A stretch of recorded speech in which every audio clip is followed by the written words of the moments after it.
everyone, my name is Bethany Mays and I own a marketing company called Mays Media, and we focus on helping businesses build a strong online presence through social media management, ad campaigns, content creation, and so much more. I really enjoy the creative aspect of my job, but I also love that it's deeply strategic. Every strategy requires balancing design, technology, and storytelling to connect with audiences in meaningful ways. One quote in particular that really stood out to me from this week's reading came from Vibor Chupan, where he indicated that with great power comes great responsibility.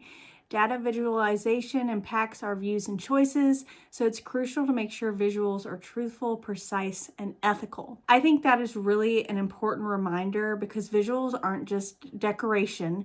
They shape perception and they influence decisions, and as a communicator, I feel the weight of that responsibility. The work we do can either clarify truth or unintentionally mislead, so holding to ethical standards is really essential. In my own words, design is the intentional way that we structure communication so it's clear, engaging, and purposeful. Technology is the set of tools that we use to create and distribute those messages, while visualization is the process of turning complex or abstract ideas into something that people can see and understand. These three converge in today's world because effective communication requires all three of these working simultaneously together. Without design and technology, and visualization lose clarity. Without technology, design can't hit its audience, and without visualization, insights are then lost. So for communication scholars and practitioners, understanding the convergence is really critical. Audiences today are bombarded with information, and only messages that are well-designed, delivered through the right tools, and visualized effectively will really break through. From Vibor Chupan's reading this week, the first concept I found most useful is clarity and simplicity. Clear and simple visuals allow audiences to quickly grasp insights without confusion. This is particularly valuable for me at Mays Media when I'm breaking down campaign performance for my clients. Instead of overwhelming them with raw numbers, I can present simplified charts or graphs that highlight what's most important to them.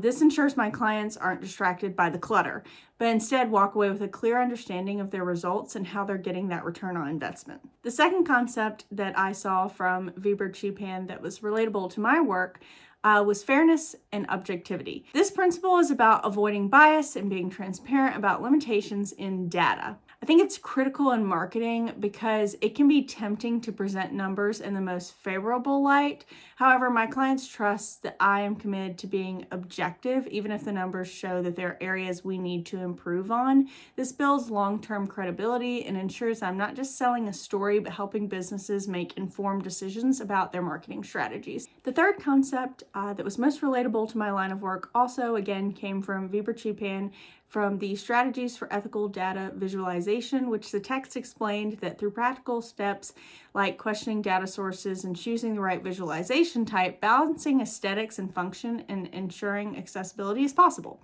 This really resonated with me because it reflects the way I approach campaign design. For example, I often think about how I make visuals not only eye-catching, but easy to interpret for a diverse audience. I also consider accessibility, like using colors that are readable to people of all color vision deficiencies, but this concept is immediately applicable to my work and reinforces the need for both creativity and responsibility in communication. To conclude this video, I would really encourage undergraduate communication majors to recognize just how important design, technology, and visualization are in both scholarship, but also in practice. They're not just add-ons to communication, they're essential tools for how messages are understood in a noisy, fast-paced world. So whether you're working in marketing, research, or media, your ability to design ethically and use technology effectively and visualize clearly really will determine the strength of your impact.